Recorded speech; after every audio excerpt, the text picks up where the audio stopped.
they've had one good week recently.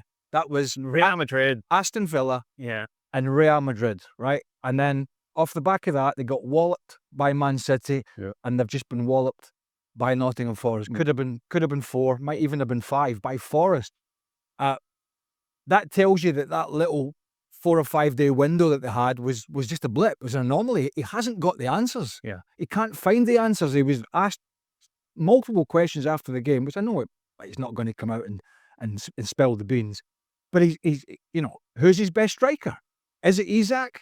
Is it just fitness with Isak? Or is it Ekitike, who's been the liveliest player for the most part, who was on the bench again?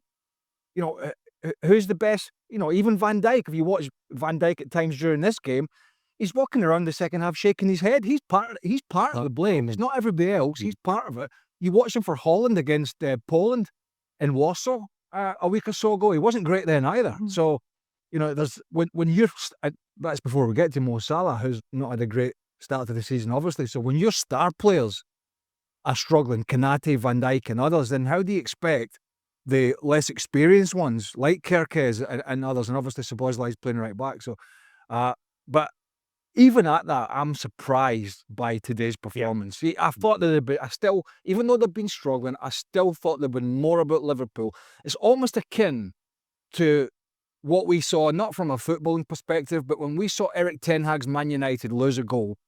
Do you remember? They used to just crumble, and they're not quite there, Liverpool, but they're on the roll.